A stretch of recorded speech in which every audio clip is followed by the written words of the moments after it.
Good evening, everybody. Welcome to the Select Stadium. Norwich City have continued their unbeaten run. They're now 9 games unbeaten in the Championship. But that doesn't quite tell the whole story of what was probably largely a very frustrating night here in Berkshire. It was not a classic, not a great watch, not a great game of football, not one that we will be desperately waiting for the highlights of. But look, I'm going to get the positives out of the way first because, we'll start with the positives. Norwich City have taken 4 points from their last 2 away games. They came here tonight. They've picked up a point against a team who has the best home record in the Championship as things stand. 4 points from 2 games, slice that in half, 2 points a game. That's kind of the figure that you need to get promoted. But once again, I kind of feel myself looking at the statistics and looking at all of that stuff, acknowledging it, and yet feeling it probably doesn't really match up with what I've seen with my eyes. I've just come out of speaking to Norwich head coach Dean Smith. He probably attributed a lot of Norwich City's frustrations tonight down to Reading's skills and strengths and their defending and the way they pressed and how difficult they made it and how energetic the crowd were and how the players responded to that. But for me, there are probably more holes to dig deep into it. But like I said, I'm going to start with the positives.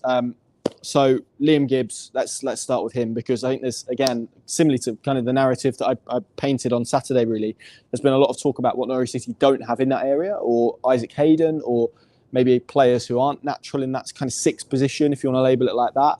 Liam Gibbs is a wonderful footballer, a really talented footballer, really capable on the ball, wants to take it in tight areas. Someone on the live blog, so I can't take credit for this, actually compared him to Owen Hargreaves, which is a really interesting comparison and quite an apt one because he's just a really talented footballer, very aware. And there were a couple of moments tonight where he gave the ball away and decisions weren't quite there. But you can attribute that to both his youthful endeavour, I suppose, but also the fact he's just come back from an injury. But he's already such an important figure in this Norwich City team, and he's still only is he 20 yet? He's still very young. He's still very young, and yet Norwich, certainly in possession, look better for having him in the team. And the fact that Dean Smith has been willing, after winning a game of football, to drop him straight back in, but also to change the system that worked really, and I'll come back to that later, to almost accommodate him, probably says a lot about how highly he thinks of him. And to be fair, he's been saying it since the start of pre-season, and I've been saying as well since the start of pre-season. I'm sure if you go back and watch my video at Cambridge, for example, where I speak about Liam Gibbs, I think I did Deerham possibly as well. Really lovely footballer to watch. And probably one of the very few highlights out of this, but we're sticking with positives in the first half of this. Grant Hanley's finish, very good, very cultured. I think if Erling Haaland scored that, we'd have been applauding it. So for a centre-half, a rugged Scottish centre-back to pop up with that finish was good to see. I've probably been wanting more goals out of Grant because of the aerial ability that he has, and also kind of his powerful nature. And the fact this one arrived with his feet in a finish that you wouldn't necessarily associate to him was positive. And as Dean Smith rightly pointed out, he's now Norwich City's 13th different goal scorer, which is more than they had last season in all competitions. So, again, another positive. They're sharing the goals around.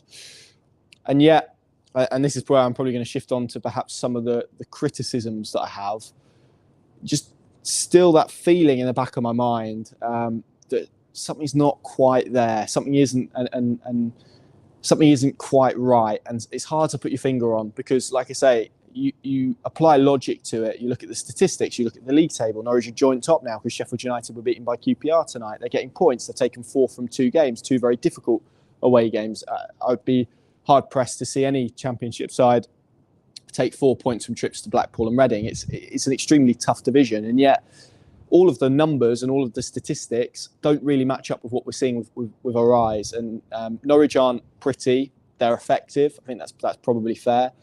And we find ourselves talking about when it clicks, what happens, Norwich will roll someone over when their performance levels gets to this level or that level, or when this player comes back or when this player comes back. And yet, fundamentally, I'm still looking at Norwich and still trying to work out exactly what it is they're trying to do tactically at points. And so a key example for me, I mentioned the system change.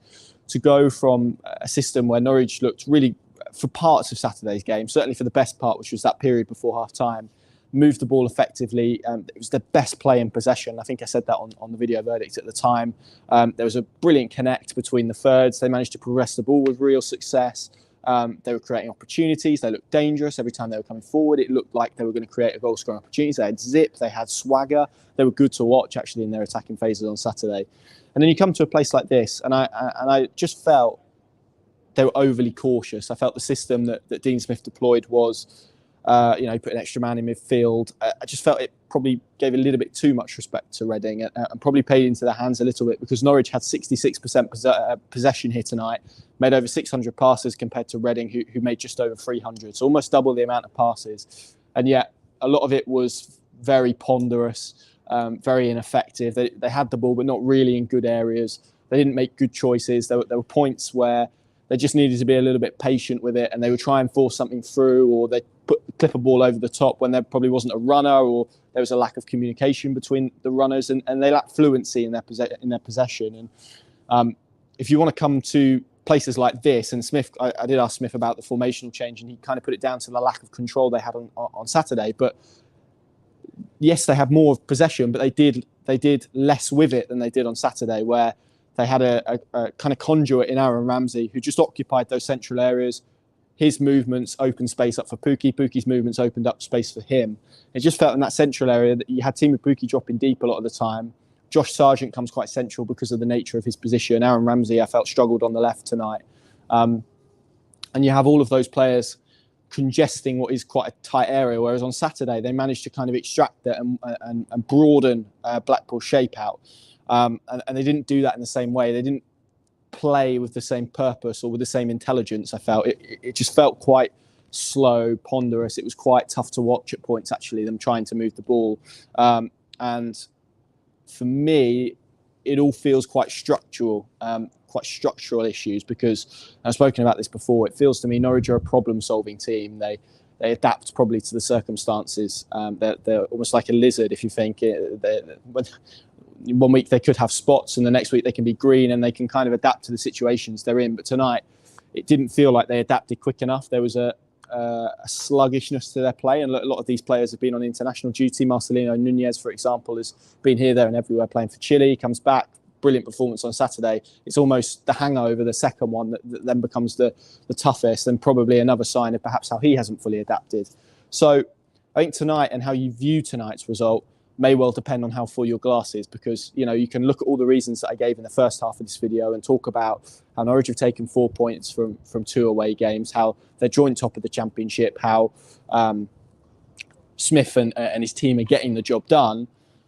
Or you can go in the other direction and say they're a tough watch, they don't control games in the way you would want them to, and they're still really struggling to score goals consistently, with fluency, with regularity.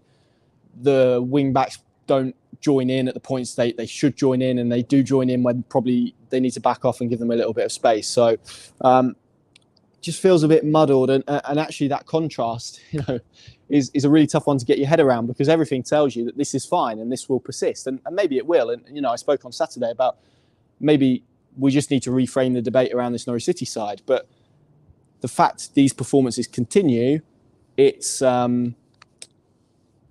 tough, because we keep talking about levels and next levels and steps, and they're not really getting there yet, and it's tough to see why that is. And increasingly I'm looking at the week, Watford, Luton, Burnley, Sheffield United, Burnley, sorry, other way around.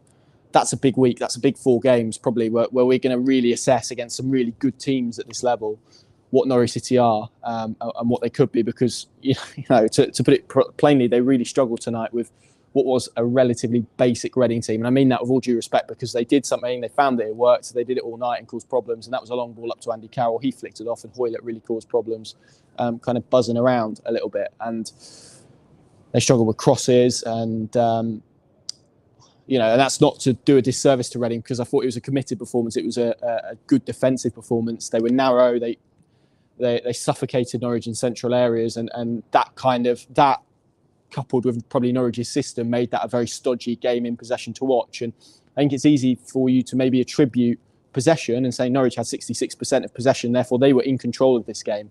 But actually Reading probably controlled the areas they were allowed to have possession in. They probably were able to, they allowed Norwich to have the ball in areas that they knew weren't going to hurt them. And because when Norwich did try and play forward, either the options were limited, the kind of traps that Reading set meant that the press on the second touch was strong and good, and they won back possession cleanly and could then create opportunities in transition, or they just kind of got frustrated and played a pass out of play, or made the wrong choice. And that was a kind of a repetitive theme all evening. And that's probably what makes this result so frustrating, because Norwich, I felt, could have gone for this a bit more, could have retained the 4-2-3-1, still played Liam Gibbs in there, and maybe Dean Smith probably omitted that in terms of the changes he made.